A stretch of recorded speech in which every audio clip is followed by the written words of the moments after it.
Hello everyone, welcome back to my channel. So today we will start with Political Science, Theory and Practice of Democracy, Unit number 1.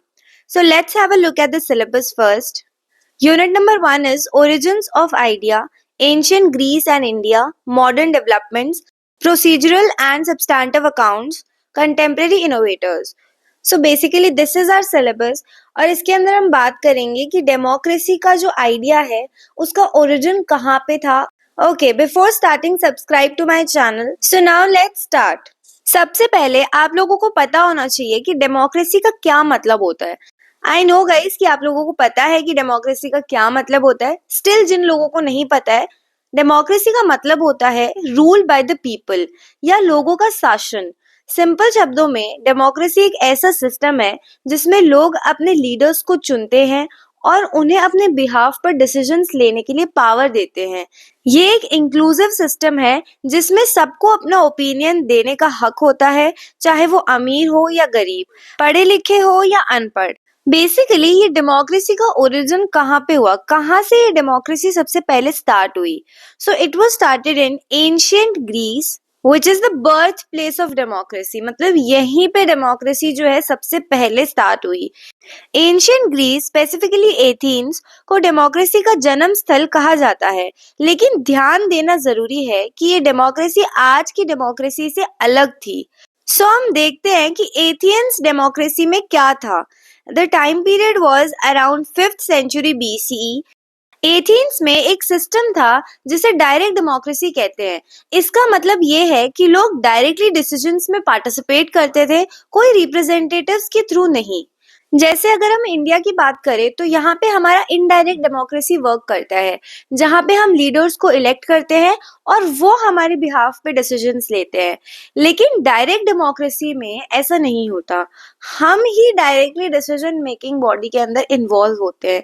ये चीज वहीं पे possible है जहाँ पे population कम हो. इंडिया जैसे देश में जहाँ पे पॉपुलेशन इतनी ज्यादा है, अगर सारे के सारे लोग आके डिसीजंस लेने लगेंगे तो it's not possible for a country, right. जहाँ पे पॉपुलेशन कम है वहां पे डायरेक्ट डेमोक्रेसी हो सकती है, जहाँ पे लोग खुद आके डिसीजन मेकिंग करते हैं.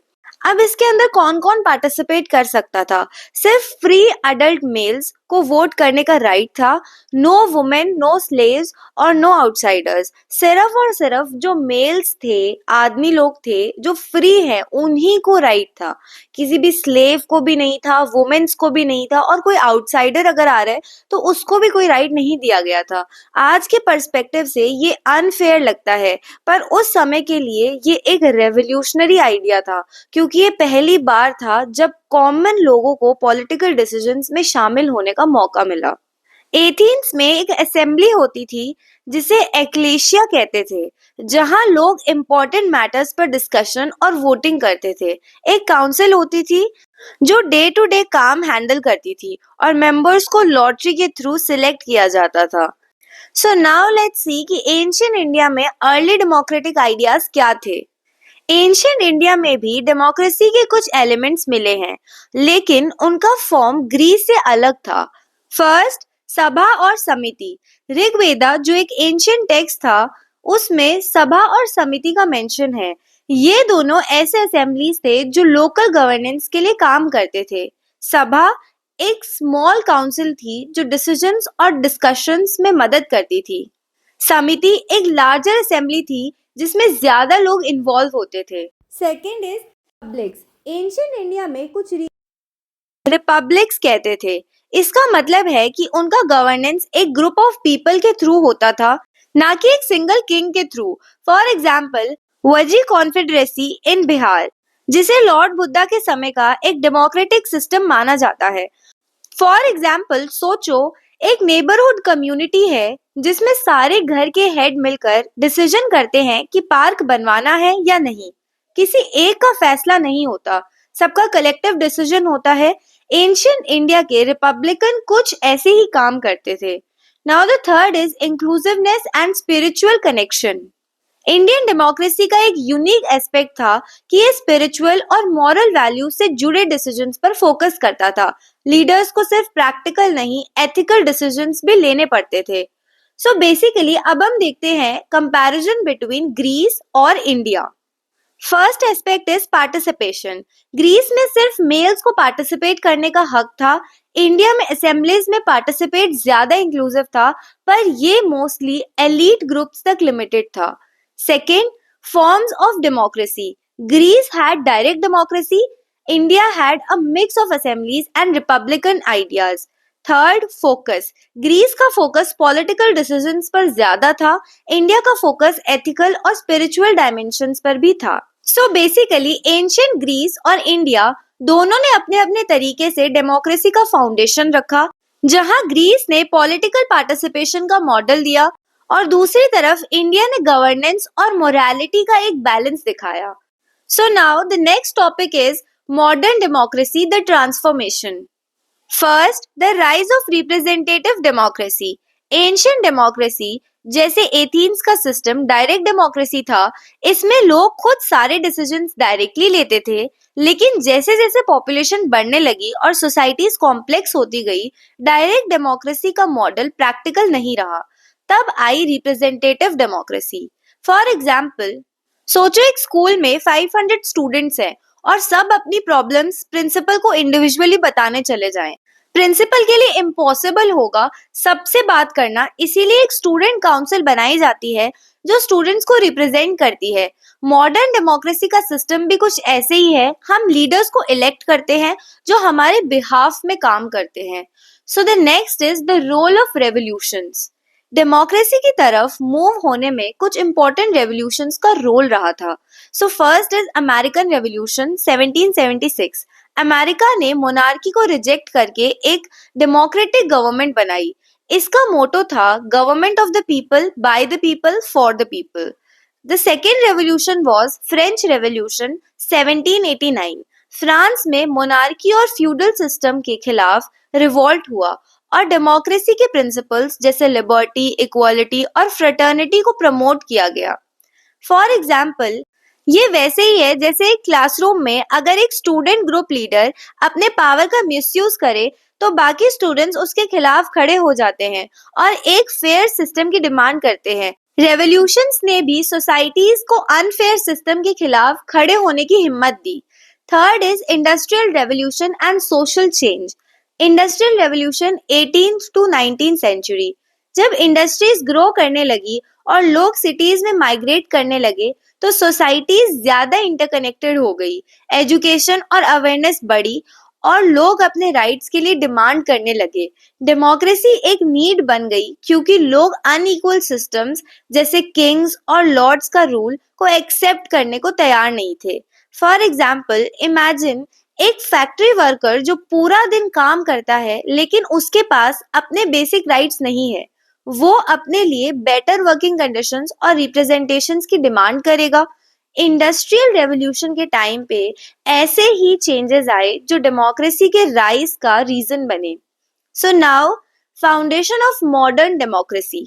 First, constitution and rule of law. Modern democracies में कॉन्स्टिट्यूशन एक ऐसी डॉक्यूमेंट होती है जो सबको इक्वली ट्रीट करने के रूल्स बनाती है। इसमें लिखा होता है कि गवर्नमेंट कैसे काम करेगी और लोगों के क्या राइट्स हैं। Second, universal adult suffrage. Ancient democracy में हर किसी को वोट करने का राइट नहीं था, लेकिन मॉडर्न डेमोक्रेसी में वन पर्सन वन वोट का प्रिंसिपल फॉलो होता है। चाहे कोई अमीर हो या गरीब, मेल हो या फीमेल, सबको इक्वल वोटिंग राइट्स मिलती हैं। Okay, so now let's see modern democratic models. First, presidential system. For example, United states. यहाँ एक प्रेसिडेंट को इलेक्ट किया जाता है जो पूरा एग्जीक्यूटिव पावर हैंडल करता है। Second, parliamentary system. For example, India. यहाँ लोग एमपीज, मेंबर ऑफ पार्लियामेंट्स को इलेक्ट करते हैं और उन्हीं एमपीज के ग्रुप से एक प्राइम मिनिस्टर बनाया जाता है। मॉडर्न डेमोक्रेसी में क्या क्या चैलेंजेस हैं? First is corruption. कुछ लीडर्स अपनी पावर का मिसयूज करते हैं। Second, inequality. सबको इक्वल अपॉर्चुनिटी मिलती है लेकिन ग्राउंड रियलिटी में अभी भी डिस्पैरिटीज होती है। Third, voter apathy. कुछ लोग वोट करने नहीं जाते जो डेमोक्रेसी के बेसिक प्रिंसिपल्स को वीक करता है। सो बेसिकली डेमोक्रेसी को समझने के दो प्राइमरी अप्रोचेस है, प्रोसीजरल डेमोक्रेसी और सब्सटैंटिव डेमोक्रेसी। प्रोसीजरल डेमोक्रेसी का फोकस प्रोसेस और रूल्स पर होता है। इसका मतलब ये है कि अगर इलेक्शंस हो रहे हैं, लोग वोट कर रहे हैं और बेसिक लॉज फॉलो हो रहे हैं, तो सिस्टम को डेमोक्रेटिक कहा जा सकता है। इसके की फीचर्स क्या है? First, free and fair elections. Leaders को चुनने के लिए इलेक्शंस होना जरूरी है। Second, majority rule. जो ज्यादा वोट्स लेते हैं उन्हें डिसीजन मेकिंग पावर मिलती है। Rule of law. Her citizen को सेम लॉज के अंडर ट्रीट किया जाता है। सो बेसिकली प्रोसीजरल डेमोक्रेसी वो होती है जिसके अंदर पूरा का पूरा जो भी प्रोसेस है उसको फॉलो किया जाता है। इलेक्शंस होते हैं, सबको वोटिंग राइट्स दिए जाते हैं और जिस कैंडिडेट के सबसे ज्यादा वोट्स होते हैं वो इलेक्ट किया जाता है। सो यही है कि प्रोसेस को एक अच्छे से जो है फॉलो किया जा रहा है। सो इसके स्ट्रेंथ देखते हैं। Ensure transparency, gives the people to choose their leaders. Weaknesses क्या क्या है? सिर्फ रूल्स फॉलो करने से जरूरी नहीं है कि लोगों की रियल प्रॉब्लम सॉल्व हो रही हो। फॉर एग्जाम्पल, अगर इलेक्शंस हो रहे हैं लेकिन जो लीडर्स जीत रहे हैं वो करप्शन में इंडल्ज हो रहे हैं, तो सिस्टम प्रोसीजरल तो है, मतलब कि सिस्टम प्रोसेस तो हो रहा है लेकिन सब्सटैंटिव नहीं, मतलब कि आउटकम्स नहीं आ रहे हैं। अब हम समझते हैं सब्सटैंटिव डेमोक्रेसी किसे कहते हैं। सब्सटैंटिव डेमोक्रेसी का फोकस आउटकम्स और इम्पैक्ट पर होता है। यहाँ देखा जाता है कि डेमोक्रेसी सिर्फ प्रोसेस तक लिमिटेड नहीं है, बल्कि लोगों के रियल नीड्स को फुलफिल किया जाता है। की फीचर्स क्या है? इक्वालिटी। सब लोगों को इक्वल राइट्स और अपॉर्चुनिटीज मिलती है। हर सिटीजन के साथ फेयर ट्रीटमेंट होता है, चाहे वो माइनॉरिटी ग्रुप का हो या मेजॉरिटी का। लोगों की बेसिक जरूरत जैसे एजुकेशन, हेल्थ केयर और एम्प्लॉयमेंट का ध्यान रखा जाता है। अब हम समझते हैं प्रोसीजरल और सब्सटैंटिव डेमोक्रेसी के बीच में क्या डिफरेंस है। First is focus. Procedural democracy का फोकस होता है कि प्रोसेस ठीक से फॉलो हो रहा है और जो भी रूल्स है वो ठीक से फॉलो हो रहे हैं। For example, voting process is fair and transparent. Voting process जो है ठीक से हो रही है या नहीं हो रही है, ये सारी चीजें प्रोसीजरल डेमोक्रेसी में आती है। सेकेंड है सब्सटैंटिव डेमोक्रेसी। आउटकम्स पे फोकस होता है, रियल इम्पैक्ट सोसाइटी में दिख रहा है या नहीं उस चीज पे फोकस होता है। For example, leaders work for equality and justice. Weaknesses क्या है? प्रोसीजरल डेमोक्रेसी में ignore real issues of citizens, जहां की सब्सटैंटिव डेमोक्रेसी इसमें आउटकम्स को एक्यूरेटली मेजर करना काफी ज्यादा मुश्किल होता है। अब ये दोनों क्यों जरूरी है?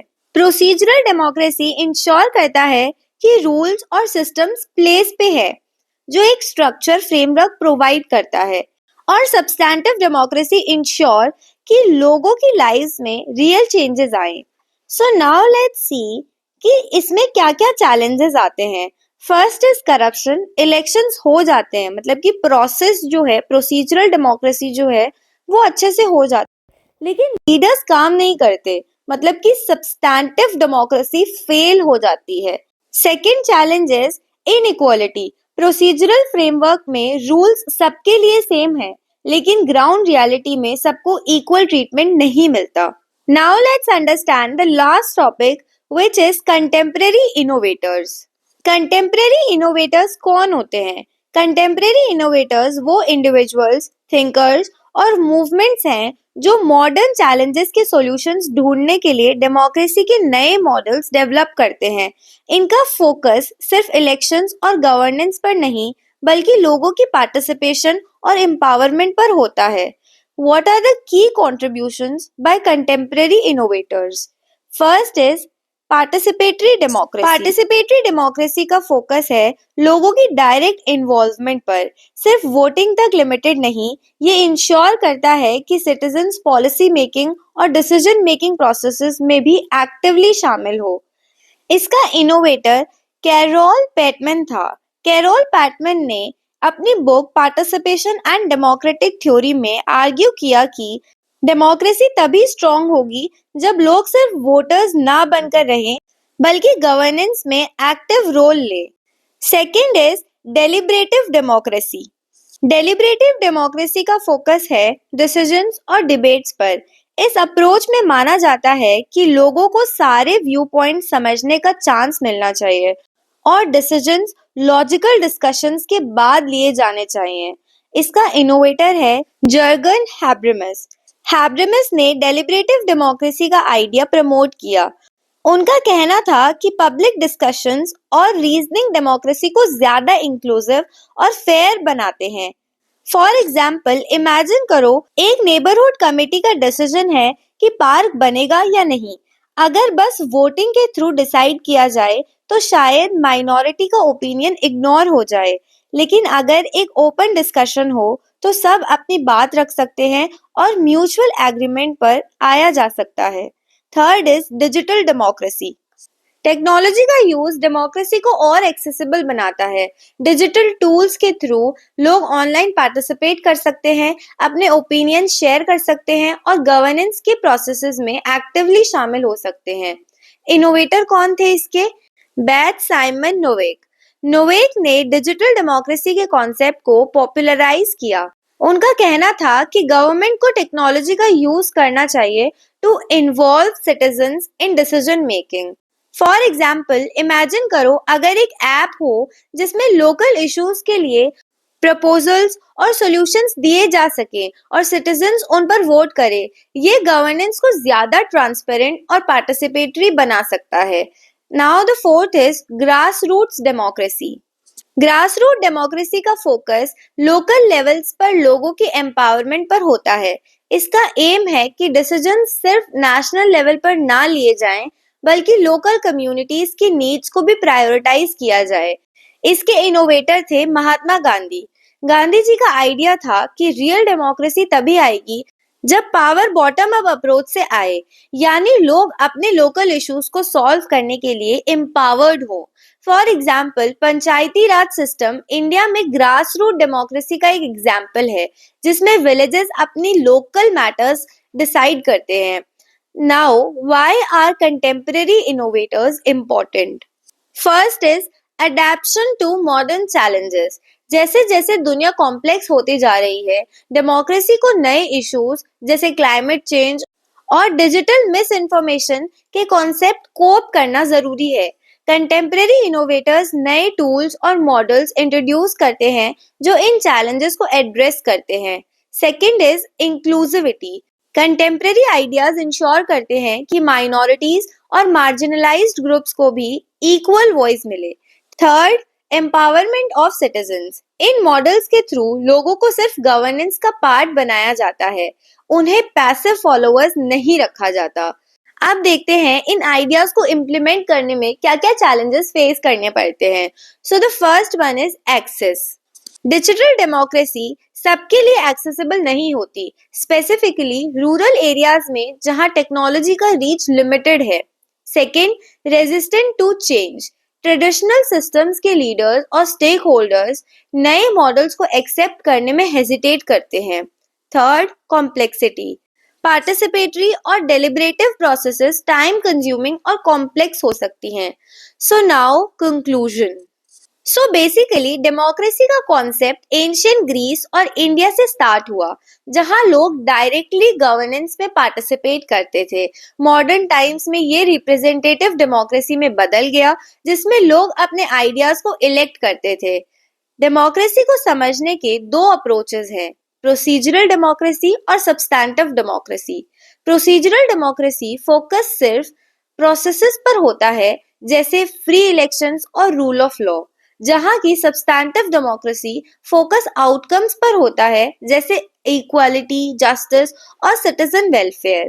कंटेम्परेरी इनोवेटर्स नए आइडियाज लेकर के आए। First is participatory democracy. लोग सिर्फ वोटर्स नहीं, एक्टिवली इन्वॉल्व होते हैं। डेलिब्रेटिव डेमोक्रेसी डिसीजंस, डिस्कशंस और रीजनिंग के थ्रू होते हैं। डिजिटल डेमोक्रेसी टेक्नोलॉजी का यूज करके सिटीजन्स इंगेज किए जाते हैं।